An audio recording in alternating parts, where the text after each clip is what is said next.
the village of Sainte-Mère-Église, Normandy, France.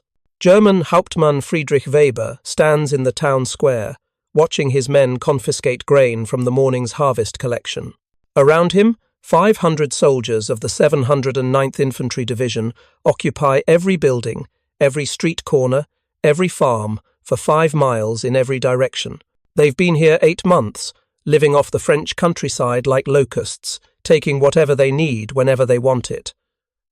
Weber reviews the requisition reports with satisfaction. Local farms produce 12,000 kilograms of wheat per month. The village dairy cooperative yields 8,000 litres of milk weekly. Vegetable gardens supply enough potatoes, carrots and cabbage to feed his entire battalion. The mathematics are comfortable. The French grow it, Germans take it, and everyone understands the arrangement. What Hauptmann Weber doesn't know, what no German officer in Normandy suspects, is that one farmer has been studying their supply system for months, calculating food consumption rates, analyzing storage patterns, identifying vulnerabilities. This farmer has never attended military academy, never studied logistics, never commanded anything more complex than a dairy herd. His expertise lies in crop rotation, soil management, and animal husbandry knowledge that seems completely irrelevant to defeating an occupying army. His name is Marcel Leclerc. 3 months ago, he realized something that German quartermasters have missed. The Wehrmacht's elaborate supply network, stretching from Berlin to the Atlantic Wall, has one critical weakness. They depend on local food production to supplement military rations. Take away that local food, and 500 soldiers start starving in weeks. But Marcel's plan doesn't involve sabotage, doesn't require explosives or weapons or partisan violence. What he's about to do is far more dangerous because it's completely legal under German occupation law. He's simply going to stop growing food efficiently. He's going to become the worst farmer in Normandy, and in doing so, create a famine that will cripple German combat effectiveness before the Allies even land.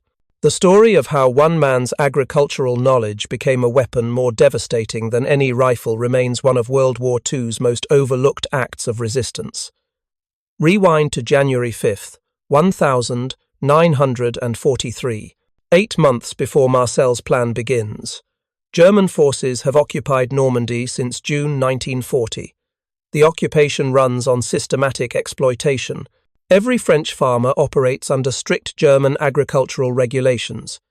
Each farm receives mandatory production quotas: wheat, milk, eggs, vegetables, livestock, everything calculated, everything controlled, everything confiscated. The system works with brutal efficiency. German agricultural officers tour farms quarterly, assessing production capacity, setting quotas, tracking compliance. Farmers who meet quotas receive payment vouchers, theoretically exchangeable for manufactured goods that never arrive. Farmers who fail quotas face immediate consequences: fines, imprisonment, execution. Marcel Leclerc owns 60 hectares outside Sainte-Mère-Église. Before the war, his farm was Normandy's most productive, winning regional awards for crop yields and dairy production. His Holstein cows produced 30 litres of milk daily. His wheat fields yielded 45 quintals per hectare. His methods combined traditional French farming with modern agricultural science, creating efficiency that impressed even German occupation authorities. Before we jump back in, tell us where you're tuning in from, and if this story touches you, make sure you're subscribed because tomorrow I've saved something extra special for you. Oberleutnant Klaus Reinhardt, Agricultural Control Officer for the Sainte-Mère-Église district, personally commends Marcel during the January 1943 inspection. Herr Leclerc, your farm represents model cooperation. Your production exceeds quotas by 23%. The Reich appreciates your efficiency. Marcel nods politely, saying nothing. What Reinhardt doesn't see is the careful notes Marcel takes after every inspection, documenting German food consumption patterns, storage locations, distribution schedules. He's been collecting data for 8 months, building a complete picture of how German forces feed themselves. The numbers tell a disturbing story. The 709th Infantry Division consumes 1,500 kilograms of bread daily.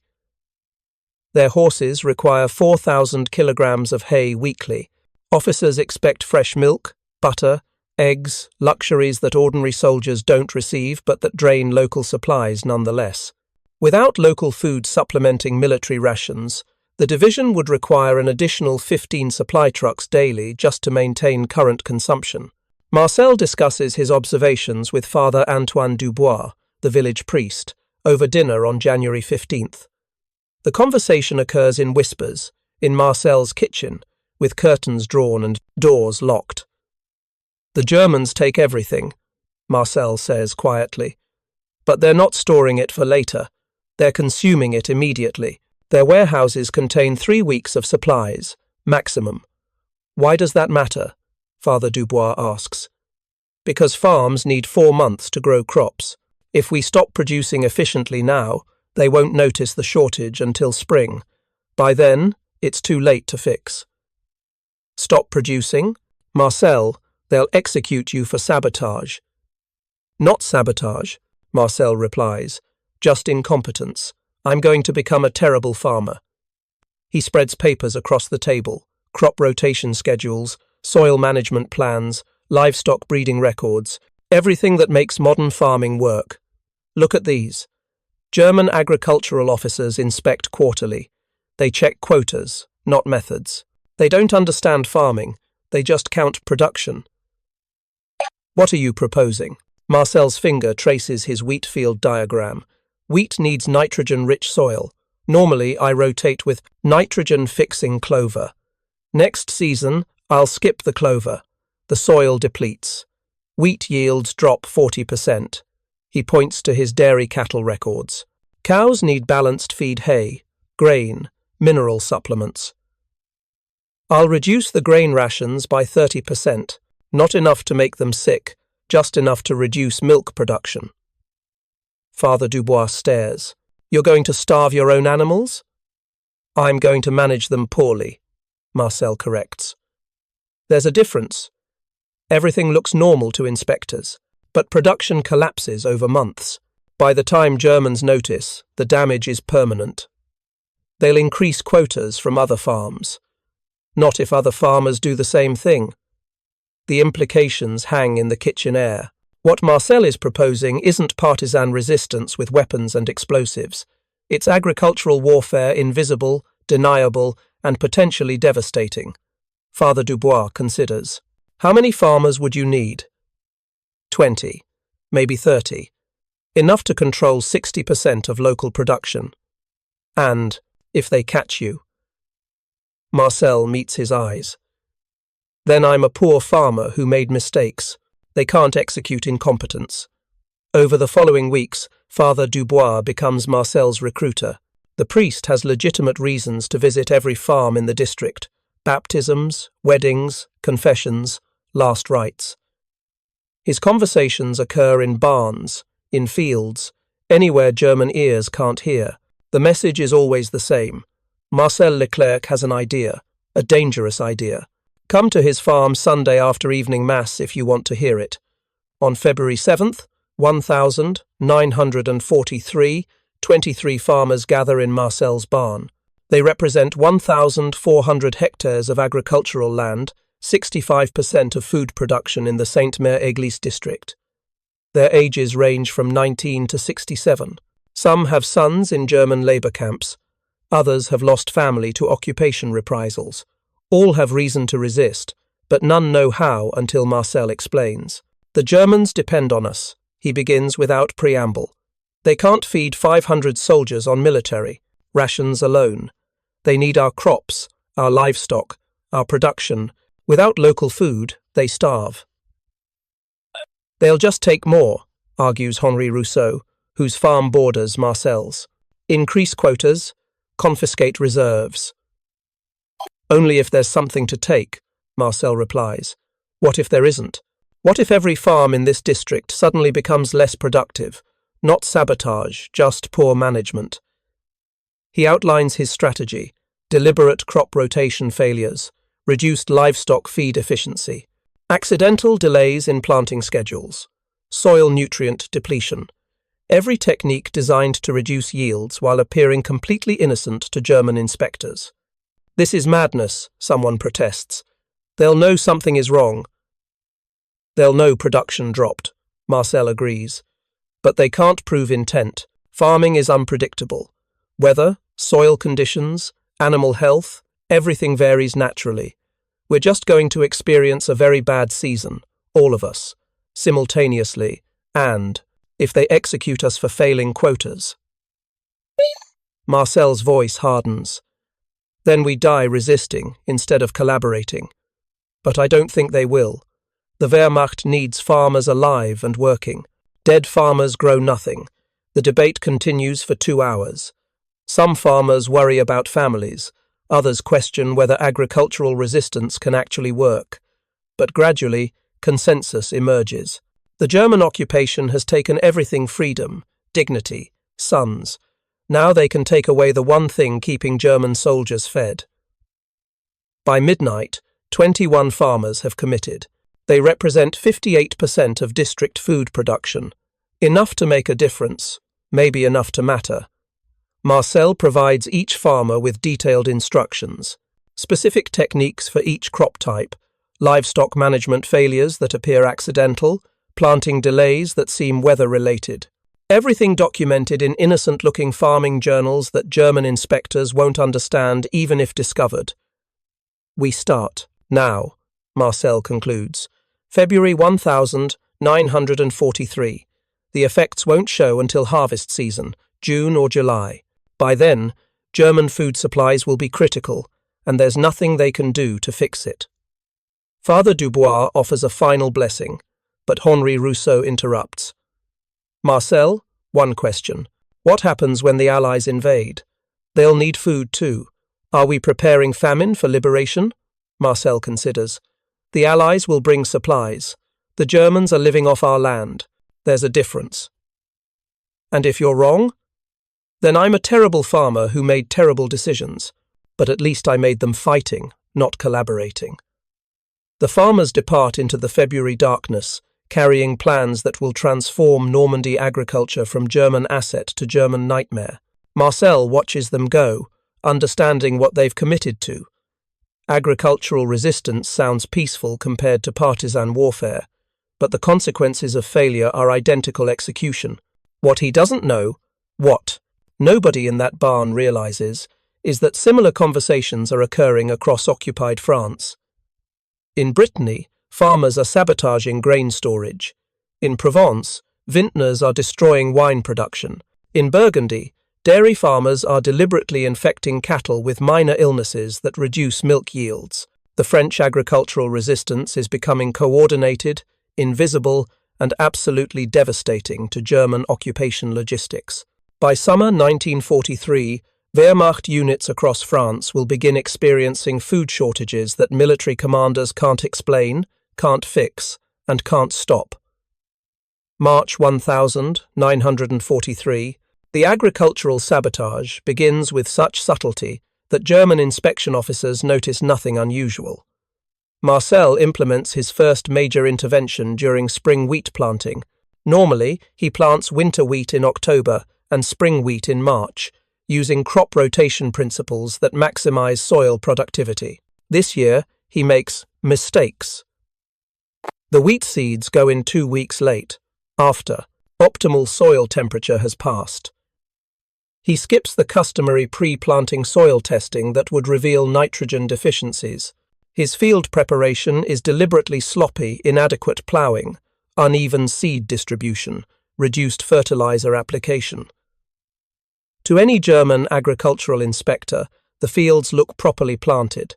Rows are straight, seeds are buried at correct depths, everything appears normal. What they can't see is that Marcel has engineered a 30% yield reduction before the wheat even germinates.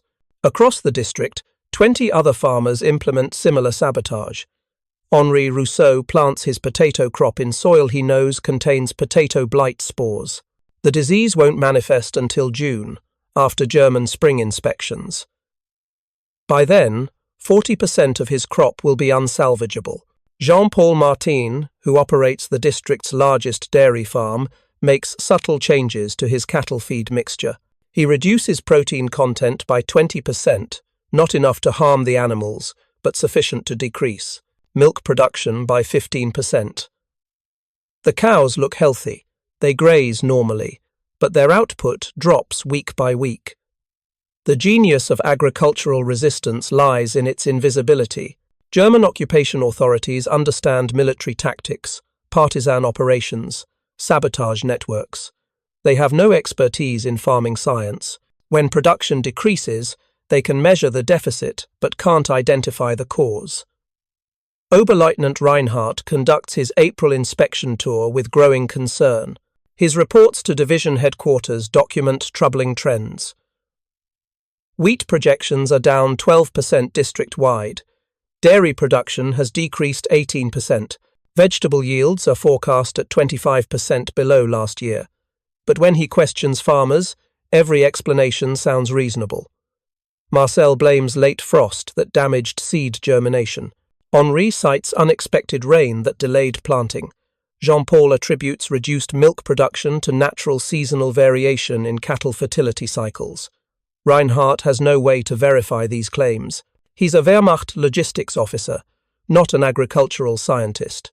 The farmers provide plausible explanations for every shortage, and he lacks expertise to challenge them.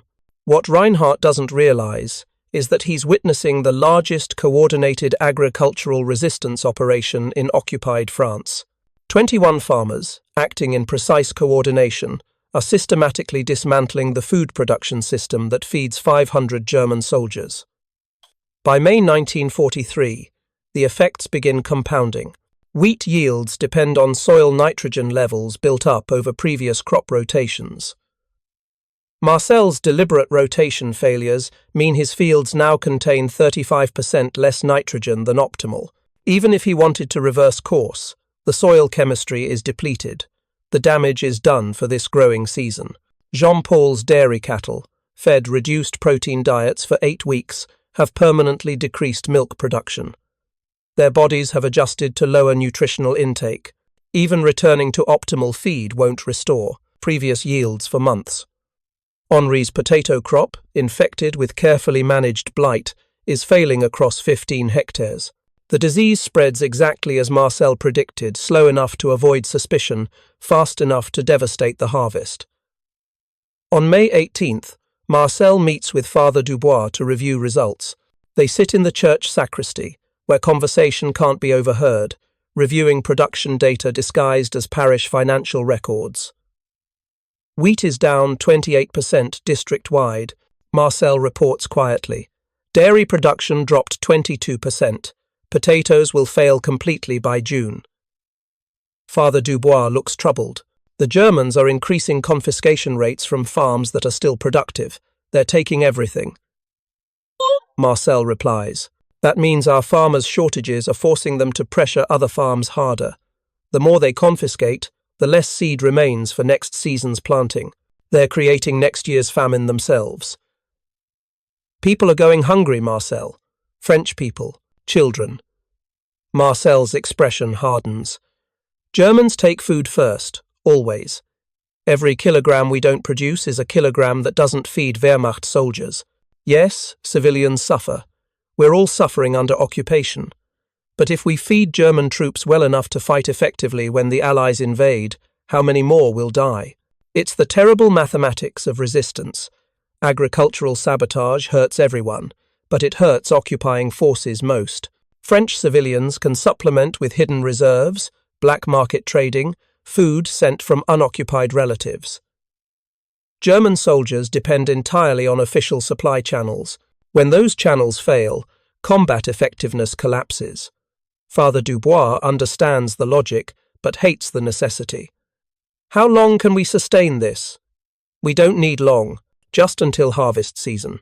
June, July, August, when Germans realize their food supplies are critically short and there's no way to compensate before winter.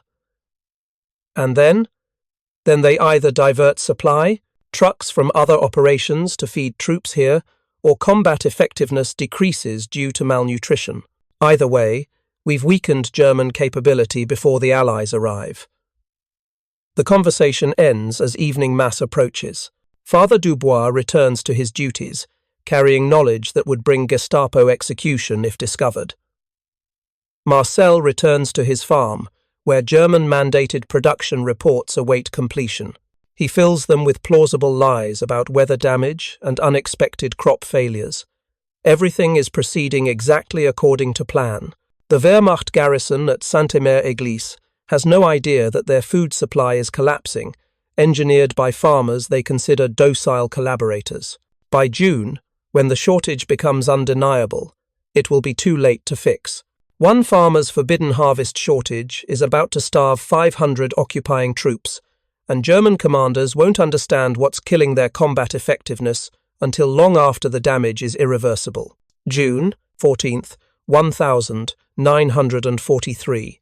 Wehrmacht garrison headquarters, Sainte-Mère-Église. Hauptmann Friedrich Weber stares at supply reports with mounting alarm. The numbers make no sense. Local food requisitions are down 31% compared to last year. Dairy production has collapsed by 35%. Potato harvests have failed across multiple farms, and nobody can explain why. Weber summons Oberleutnant Reinhardt, his agricultural control officer, demanding answers. Your April inspection showed everything normal. Now we're facing food shortages that could compromise combat readiness. What happened? Reinhardt spreads his inspection reports across the desk, defensive and confused. Herr Hauptmann, every farm appeared properly managed. Crops were planted correctly. Livestock looked healthy. I saw no evidence of deliberate sabotage. Then, why are we receiving 40% less food than projected? Weather, sir. The farmers report late frost-damaged wheat germination, unexpected rainfall delayed planting schedules. Potato blight affected multiple farms simultaneously. Weber's eyes narrow. Simultaneously? Across 20 farms? That's statistically improbable. Agriculture is unpredictable, sir. Natural variations. Don't lecture me about natural variations, Weber interrupts. I want you to personally inspect every farm in this district. Find out if this is resistance or actual crop failure. Reinhardt conducts emergency inspections over the following week. What he discovers frustrates him further. Every farm shows signs of poor management, but nothing provably deliberate. Marcel Leclerc's wheat fields reveal nitrogen depletion consistent with crop rotation failure. Jean-Paul Martin's dairy cattle appear healthy but produce reduced milk yields. Henri Rousseau's potato crop shows clear blight infection, a natural agricultural disease that requires no sabotage to spread. The evidence points to widespread farming incompetence, but Reinhardt suspects coordination. 21 farms experiencing simultaneous production failures suggests planning, not accident, but proving intent is impossible. Farming naturally involves failures, setbacks, and unpredictable results.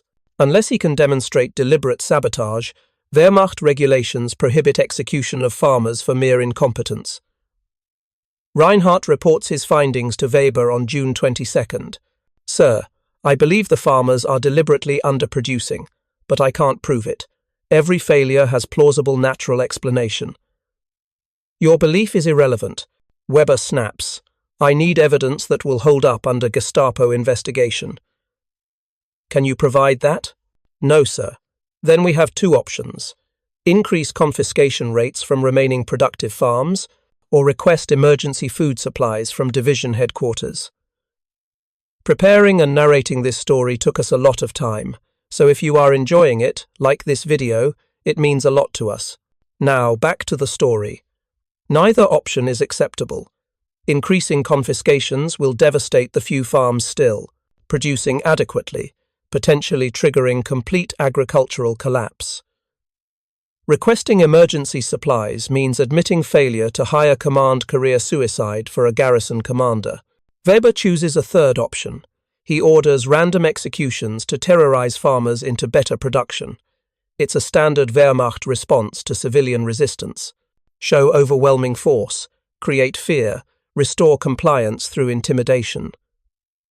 On June 28th, German soldiers arrest 3 farmers chosen by lottery.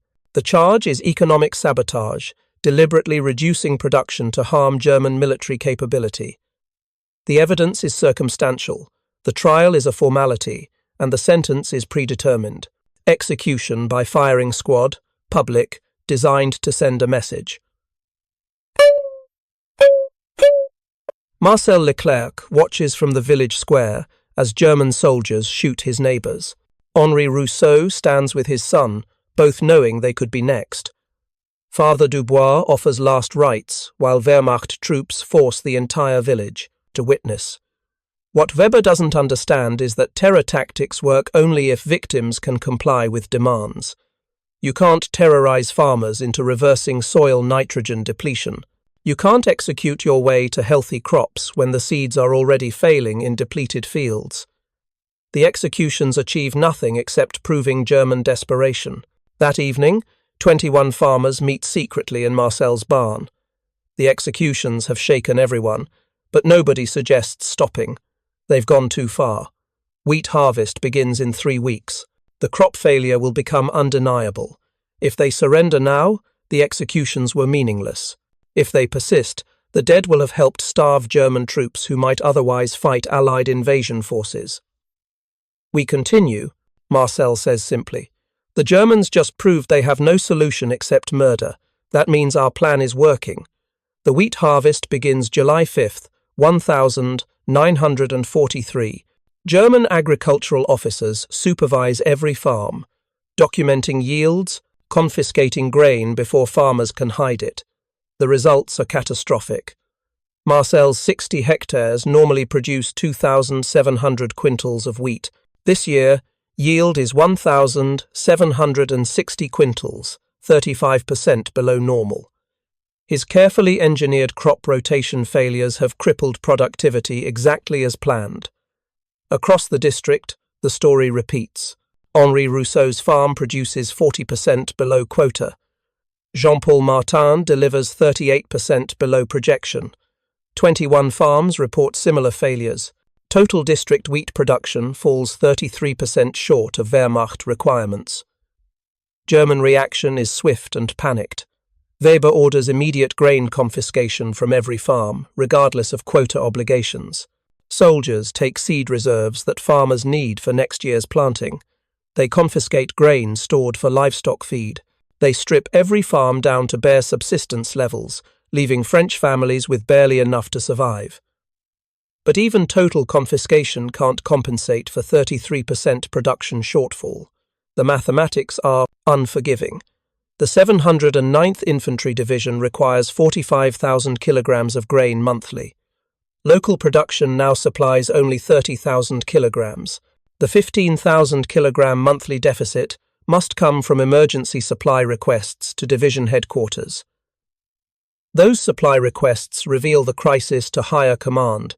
General Major Karl Wilhelm von Schlieben, commanding the 709th Division, personally visits Sainte-Mère-Église on July 18th to investigate what he views as garrison commander incompetence. Von Schlieben tours farms with Hauptmann Weber, examining wheat fields, inspecting storage facilities, questioning farmers through translators. What he observes troubles him deeply. These fields show signs of basic mismanagement, von Schlieben tells Weber. Crop rotation failures, inadequate soil preparation, suboptimal planting schedules. Either French farmers have suddenly forgotten centuries of agricultural knowledge, or someone is organizing systematic resistance. The Gestapo has found no evidence of partisan coordination, Herr General.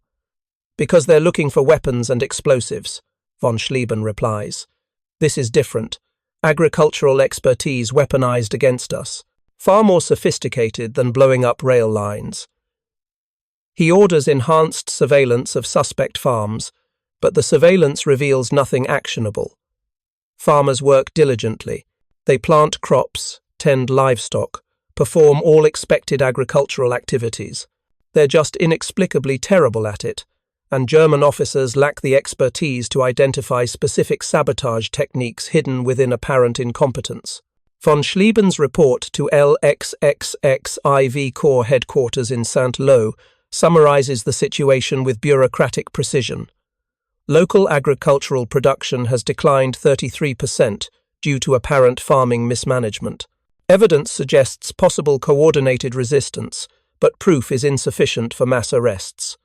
Recommend emergency food supply allocation and investigation by agricultural specialists. Report triggers alarm at corps level. If Sainte-Mère-Église is experiencing agricultural resistance, other districts might face similar problems. Corps quartermaster staff compile production reports from across Normandy, and the pattern is undeniable. Dairy production is down 28% across 40 districts. Grain yields have fallen 31% in areas controlled by local French farms. Vegetable production shows 35% decrease in regions where German agricultural oversight is minimal. The correlation is obvious. Wherever French farmers maintain operational control, production collapses. August 1943 brings potato harvest season, and the crisis intensifies. Henri Rousseau's carefully managed potato blight has spread across district farms, devastating crops that should provide staple food for both troops and civilians. Fields that normally yield 300 quintals per hectare produce barely 180. The potato shortage will create famine conditions by winter, if not addressed. German agricultural specialists finally arrive in September. Dr. Klaus Hoffmann, Reich Ministry of Agriculture, conducts detailed investigations of failing farms. Unlike Wehrmacht officers, Hoffmann actually understands agricultural science. He examines soil samples, reviews crop rotation schedules, analyzes livestock feed compositions. His findings confirm von Schlieben's suspicions. This isn't natural crop failure, Hoffmann reports. This is systematic agricultural sabotage executed by experts who understand farming science. The rotation failures are too consistent. The soil nitrogen depletion patterns are too uniform. The livestock feed reductions are precisely calibrated to reduce production without causing obvious animal health problems. Can you prove deliberate intent? Weber asks. Not legally, Hoffmann admits. Every individual decision has plausible explanation, but the statistical probability of this many farms making identical mistakes simultaneously approaches zero. Someone is coordinating resistance using agricultural expertise as a weapon. Give me names. Who's organizing this? Hoffmann reviews farm inspection records, production histories, agricultural training backgrounds. One name appears repeatedly: Marcel Leclerc, pre-war agricultural prize winner, formerly the most productive farmer in the district, now producing 35% below historical averages despite apparently normal farming practices. Leclerc is your organizer, Hoffmann concludes. His farm shows the most sophisticated sabotage techniques: crop rotation manipulation, soil chemistry management, livestock feed optimization. This requires expertise that most farmers don't possess. He's either leading the resistance or teaching techniques to others. Weber orders Marcel's immediate arrest. German soldiers arrive at his farm on September 14th, 1943, expecting to find evidence of partisan coordination, hidden weapons, resistance communications, incriminating documents. Instead, they find farming journals, detailed records of planting schedules, soil conditions, weather patterns, crop yields. Everything appears perfectly innocent, the normal documentation of a working farm. But Hoffmann examines the journals and sees what Wehrmacht soldiers miss. These records document deliberate failures, Hoffmann explains. Look, he plants wheat after depleting nitrogen-fixing crops. He reduces livestock protein exactly 20% below optimal. He delays potato planting precisely 2 weeks past ideal timing. Every decision reduces production while maintaining plausible deniability. The Gestapo interrogates Marcel for 6 hours. They demand names of collaborators, evidence of coordination, admission of deliberate sabotage. Marcel provides nothing except calm repetition of the same story. I'm a poor farmer, he says simply. I made mistakes. Agriculture is difficult. Crops fail. Weather damages production. I did my best with limited resources under occupation conditions. You're lying, the interrogator accuses.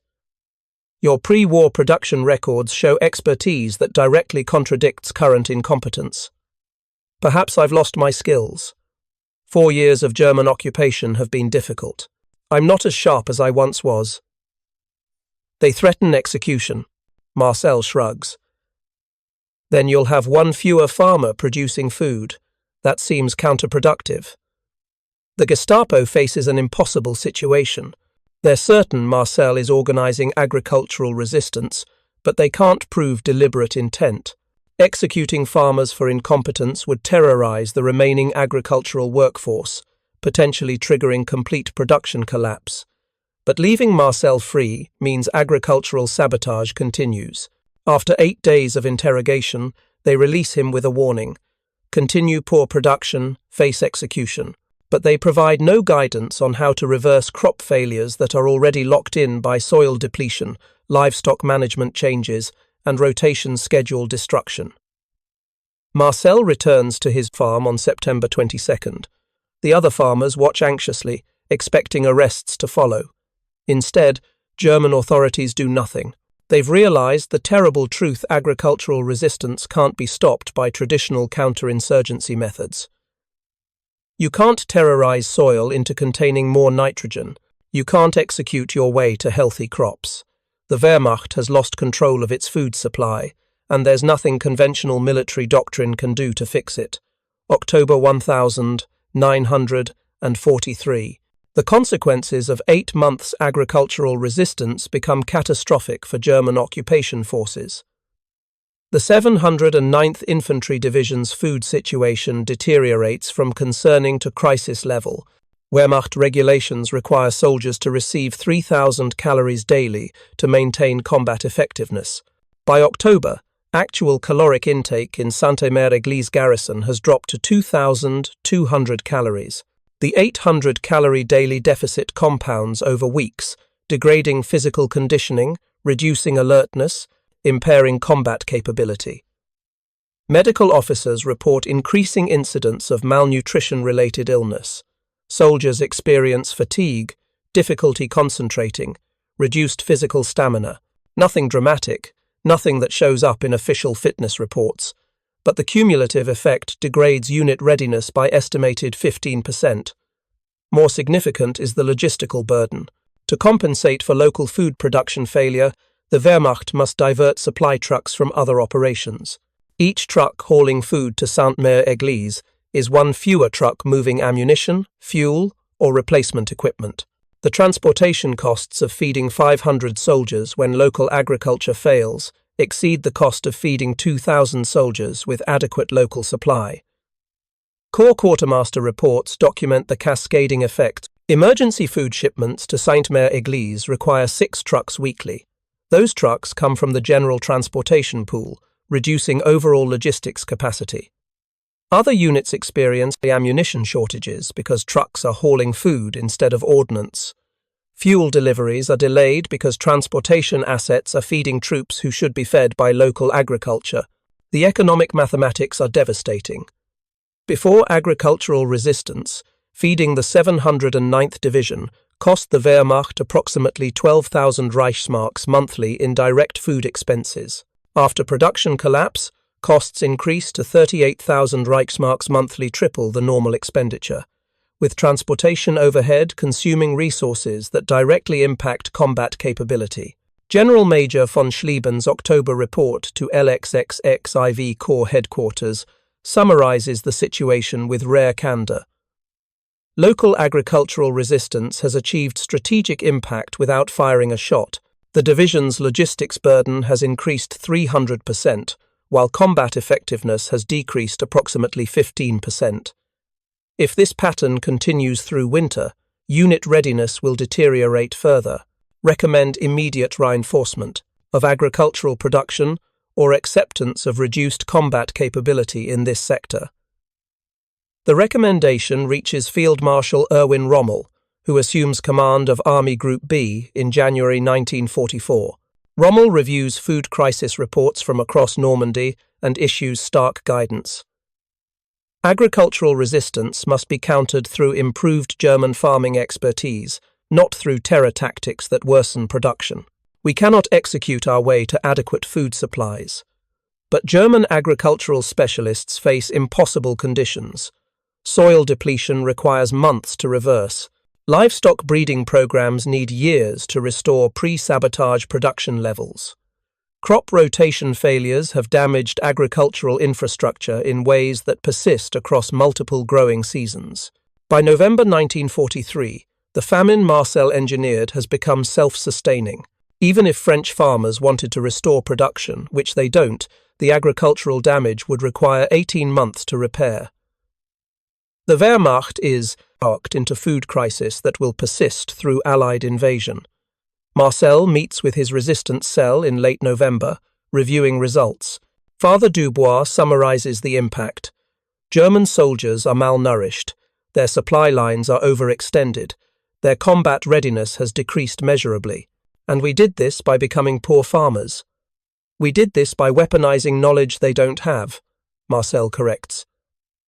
The Wehrmacht understands military tactics. They don't understand soil chemistry, crop rotation science, livestock nutrition optimization. We used their ignorance against them. 3 farmers died, Henri Rousseau reminds them quietly. 3 farmers died resisting, Marcel replies. How many French would die if German troops here were well-fed and combat effective when the Allies invade? We're fighting with the only weapons we have: agricultural expertise and patience. The meeting adjourns as winter approaches. The 1,943 harvest has failed catastrophically. German food supplies are critically low, and the 1,944 growing season will be even worse, because seed reserves are depleted, soil is exhausted, and livestock breeding programs have been disrupted beyond easy repair. One farmer's forbidden harvest shortage has starved 500 occupying troops over 6 months. But the real triumph is strategic agricultural resistance has spread across Normandy, creating Wehrmacht food crisis that will persist through D-Day and beyond. When Allied forces invade France in June 1944, they'll face German units that have been systematically malnourished for 18 months. Nobody will know that farm boys with notebook and soil knowledge weakened German combat effectiveness more than partisan explosives ever could. June 6, 1944. D-Day. Allied forces storm Normandy beaches while German defenders struggle to repel the invasion. In Sainte-Mère-Église, American paratroopers of the 82nd Airborne Division seize the town before dawn, capturing Wehrmacht garrison troops who surrender with shocking speed. Lieutenant Colonel Benjamin van der Voort, commanding the 2nd Battalion, 505th Parachute Infantry Regiment, interrogates captured German soldiers and notices something unusual. These men are malnourished. He reports to regimental headquarters. Not starving, but clearly underfed. Combat effectiveness appears compromised. Intelligence officers investigate further. Captured German soldiers from the 709th Infantry Division average 8 pounds lighter than Wehrmacht medical standards. Physical conditioning assessments show 20% decrease in stamina compared to expected performance. Multiple prisoners report persistent hunger, inadequate rations, and declining food quality over the previous year. Why weren't these troops properly fed? Allied intelligence analysts wonder. Germany controls all of France. How are occupation forces experiencing malnutrition? The answer exists in farm records scattered across Norman countryside, in soil depletion patterns visible to agricultural experts, in livestock breeding failures that created systematic food shortages. But Allied forces are focused on combat operations, not agricultural investigation.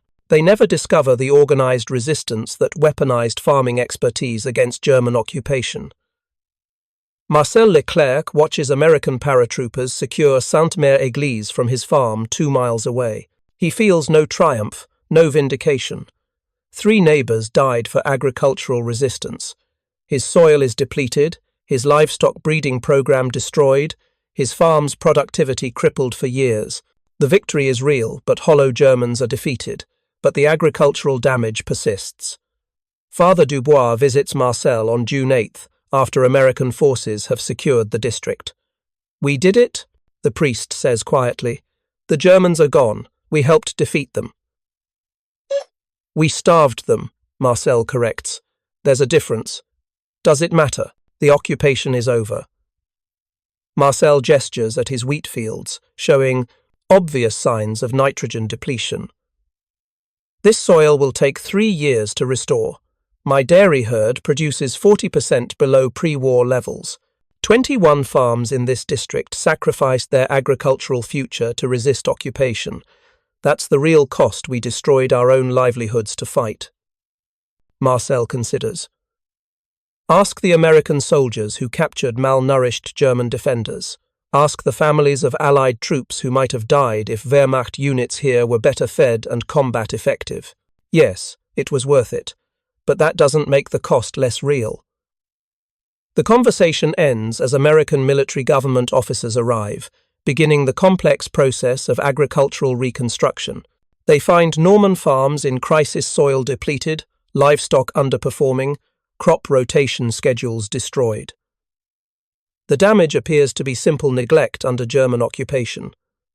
Nobody suspects systematic sabotage. Lieutenant Raymond Foster, Army Agricultural Affairs Officer, tours Marcel's farm and delivers a harsh assessment. This land has been seriously mismanaged. Nitrogen depletion, crop rotation failures, livestock nutrition deficiencies, basic farming mistakes.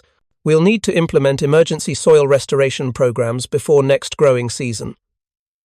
Marcel accepts the criticism without explaining. Agricultural resistance must remain secret. If the truth emerges that French farmers deliberately destroyed productivity, German collaborator accusations might follow. Better to be remembered as poor farmers than resistance fighters whose methods included agricultural self-harm. Over the following months, American military government invests heavily in Norman agricultural restoration. They import fertilizer, provide livestock feed supplements, distribute quality seed stock. The assistance helps, but reversing 18 months of systematic sabotage requires years. Marcel's farm doesn't return to pre-war production levels until 1948. The statistical impact of agricultural resistance remains hidden in Wehrmacht logistics reports that most historians ignore. But the numbers tell a remarkable story. Between January 1943 and June 1944, food production in occupied Normandy decreased 34% compared to pre-war averages. This decline was significantly sharper than other occupied French regions, where agricultural resistance was less organized. The Wehrmacht diverted an estimated 840 supply truck missions to compensate for Norman food shortages, trucks that otherwise would have transported ammunition, fuel, and equipment to defensive positions. German units in Normandy experienced documented malnutrition by spring 1944. The 709th Infantry Division's average soldier weight decreased 3.8 kilograms between June 1943 and June 1944. Combat effectiveness assessments showed 18% reduction in physical stamina. Medical reports documented increasing nutrition-related illnesses, not dramatic health crises, but persistent degradation of unit readiness. Most significantly, Wehrmacht commanders facing Allied invasion allocated scarce resources to food supply that should have reinforced defensive positions. In the month before D-Day, the 709th Division received 6 emergency food shipments that consumed transportation capacity equivalent to moving an entire artillery battery. Those logistics choices directly impacted combat capability on June 6, 1944. General Major von Schlieben, captured after the fall of Cherbourg, provides candid assessment during interrogation. American intelligence officers question him about the poor condition of his troops. "Your soldiers appear malnourished and under-equipped. Why wasn't the 709th Division better supplied?" Von Schlieben's response is revealing. "We spent 18 months fighting a supply crisis we couldn't solve. Local food production collapsed for reasons we never fully understood. We suspected organized resistance but couldn't prove it. By the time you invaded, my division was consuming 3 times normal logistics resources just to maintain minimal nutrition. That burden compromised every other aspect of combat readiness. The interrogator's report notes, subject attributes unit weakness to persistent food shortage, beginning mid-1943. Claims local agricultural failures forced diversion of supply resources. Evidence suggests Norman farming population engaged in passive resistance more effective than partisan operations elsewhere in France. But Allied intelligence never investigates further. Agricultural resistance doesn't fit conventional resistance narratives. Nobody believes farmers armed with knowledge of crop rotation could strategically impact Wehrmacht combat capability. The story disappears into classified files, forgotten amid more dramatic tales of partisan sabotage and armed resistance. Marcel Leclerc never seeks recognition for his role. In the post-war years, he focuses on agricultural restoration, rebuilding soil quality, restoring livestock productivity. His farm gradually recovers, though never quite matching pre-war yields. The physical cost of resistance proves permanent. Father Dubois attempts advocating for official recognition of agricultural resistance in 1947, petitioning the French Resistance Verification Committee to acknowledge the organized farming sabotage. His petition is rejected with bureaucratic dismissiveness. Agricultural mismanagement during occupation does not constitute recognized resistance activity. The committee responds, we find no evidence of armed opposition or material sabotage. Poor farming outcomes appear to be unfortunate consequences of occupation hardship rather than deliberate resistance operations. The rejection stings. 3 farmers died. 21 families sacrificed their agricultural future. Hundreds of Wehrmacht soldiers were weakened before Allied invasion. But because the resistance used expertise rather than explosives, knowledge rather than weapons, it doesn't qualify for official recognition. Henri Rousseau, whose potato blight sabotage created cascading food shortages, summarizes the bitter irony. We fought with everything we had, our knowledge, our land, our future productivity. We achieved strategic impact that partisan operations couldn't match. But because we didn't blow up trains or shoot Germans, we're not real resistance fighters. We're just incompetent farmers who accidentally starved occupation troops. The truth emerges slowly through post-war agricultural research. Dr. Jean-Baptiste Mercier, conducting soil studies in Normandy during the 1950 seconds, discovers unusual patterns of nitrogen depletion concentrated in specific districts. The damage is too uniform, too consistent to be accidental neglect. Mercier interviews aging farmers, promising confidentiality. Some admit the truth organized agricultural sabotage beginning in 1943, coordinated to create Wehrmacht food crisis, but they refuse to provide names or documentation. The resistance remains secret, protected by participants who don't trust official acknowledgement. Mercier's academic paper, published in 1956, uses careful language to suggest organized agricultural resistance without explicitly stating it. Soil depletion patterns in certain Norman districts demonstrate unusual uniformity, suggesting possible coordinated agricultural disruption during occupation. However, direct evidence of organized resistance remains inconclusive. The paper receives little attention. Agricultural history is obscure specialty. Resistance studies focus on armed partisan operations, and mainstream historians show minimal interest in farming expertise as weapon. Marcel Leclerc's story remains untold. By the 1970 seconds, most participants in agricultural resistance have died. Marcel passes away in 1974, taking his detailed knowledge of sabotage techniques to the grave. Henri Rousseau dies in 1979. Father Dubois, the last living witness to the original planning meeting, dies in 1982 without ever seeing official recognition of agricultural resistance. The strategic impact, however, becomes clearer with historical distance. Modern military historians analyzing Wehrmacht logistics in Normandy notice the severe food supply problems that compromised German defensive capability. Dr. Klaus Fischer's 1989 study Wehrmacht supply failures in Western France, 1943 to 1944 documents the systematic food crisis, but attributes it to administrative incompetence and occupation mismanagement. Fischer's conclusion reads, German forces in Normandy experienced persistent malnutrition beginning in mid-1943 due to agricultural production failures. The Wehrmacht's inability to maintain adequate food supply from local sources forced diversion of scarce transportation resources, contributing to overall logistics breakdown that compromised defensive preparations for Allied invasion. What Fischer doesn't discover is that those agricultural production failures were engineered by farmers, who understood that knowledge could be weaponized as effectively as explosives. The academic consensus remains that Wehrmacht food problems resulted from German incompetence, not French expertise. In 2001, a small museum in Sainte-Mère-Église opens an exhibit on local World War II history. The exhibit covers D-Day operations, German occupation, American liberation, but nothing mentions agricultural resistance.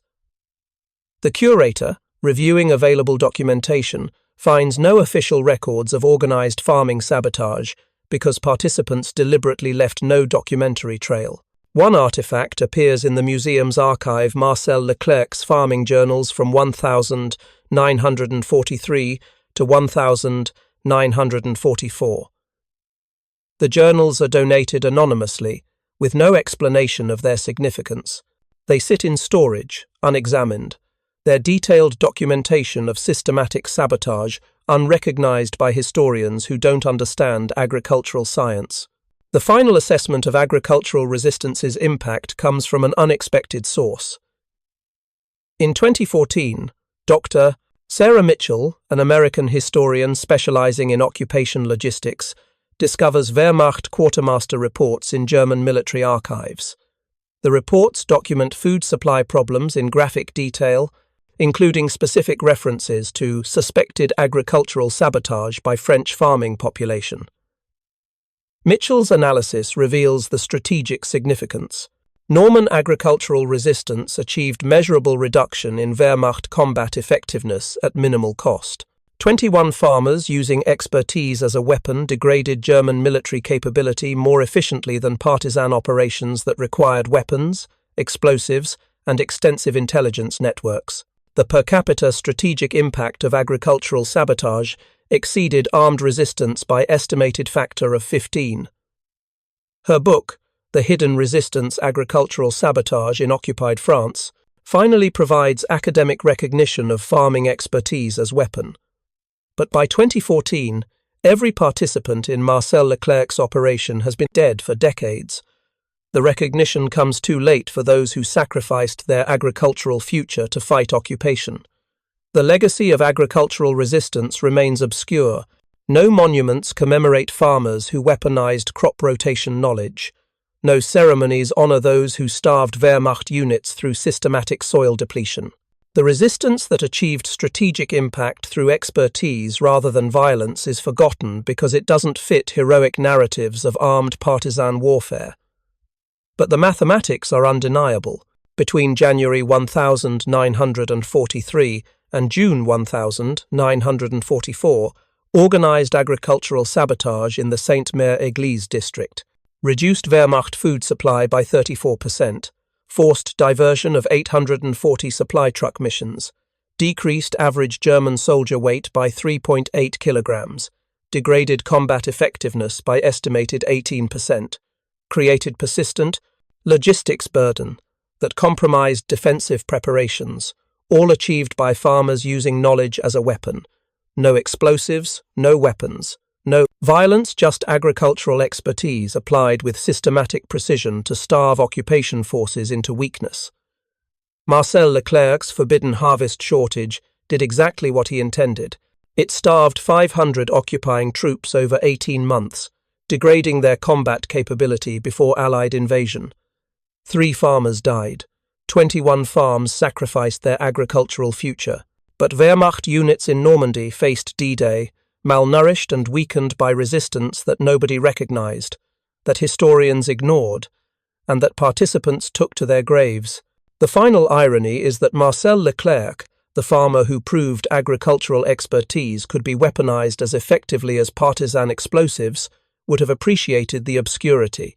He never sought recognition, never wanted glory, never expected acknowledgement. He just wanted to fight with the only weapon he had knowledge of: soil, crops, and livestock that German occupation authorities couldn't match. In the end, he won. The Wehrmacht food crisis he engineered contributed to Allied victory in ways that official histories never acknowledged. And perhaps that's the most appropriate recognition: victory achieved through expertise so sophisticated that even historians couldn't recognize it as warfare. One farmer's forbidden harvest shortage starved 500 troops, changed the outcome of battles, and proved that knowledge can be the deadliest weapon of all. The story deserves to be remembered, even if it took 80 years to be told. Up next, you've got 2 more standout stories right on your screen. If this one hit the mark, you won't want to pass these up. Just click and check them out. And don't forget to subscribe and turn on the notification bell so you don't miss any upload from us.